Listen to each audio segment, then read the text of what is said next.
திருப்பதி கோவிலில் வாங்கிய லட்டில் குட்கா பாக்கெட் இருந்த ஒளிப்பதிவு காட்சிகள் தற்போது வலைதளங்களில் பரவி வருகிறது. திருப்பதி லட்டில் கலப்பட நெய் காரணமாக விலங்குகளின் கொழுப்பு கலக்கப்பட்டிருந்தது கண்டுபிடிக்கப்பட்டது சர்ச்சையை ஏற்படுத்தியது. அதற்கு தோஷம் நீக்குவதற்காக திருப்பதி ஏழுமலையான் கோவிலில் சிறப்பு யாகம் செய்யப்பட்டு அனைத்து இடங்களிலும் புனித நீர் தெளிக்கப்பட்டது. இந்நிலையில் திருப்பதி லட்டில் குட்கா பாக்கெட் இருந்ததாக புகார் எழுந்துள்ளது. தெலுங்கானா மாநிலம் கம்மம் மாவட்டம் கொல்லக்கூடேம் பகுதியைச் சேர்ந்த பத்மா என்பவர் கடந்த 19ஆம் தேதி திருப்பதி கோவிலில் வாங்கிய லட்டுவில் குட்கா பாக்கெட் இருந்ததற்கான ஆதாரமாக ஒளிப்பதிவு ஒன்றை வெளியிட்டு தனது புகாரை தெரிவித்துள்ளார். இந்த காட்சிகள் தற்போது சமூக வலைதளங்களில் வேகமாக பரவி வருகிறது.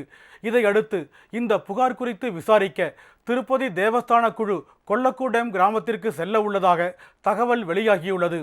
இதனிடையே பழனி கோவிலில் வழங்கப்படும் பஞ்சாமிர்தம் குறித்து சர்ச்சையாக பேசியதாக இயக்குனர் மோகன்ஜி கைது செய்யப்பட்டுள்ளார். இது தொடர்பான புகாரின் அடிப்படையில் திருச்சி தனிப்படை காவல்துறையினர் சென்னை ராயபுரத்தில் அவரை கைது செய்து திருச்சிக்கு அழைத்துச் சென்றனர்.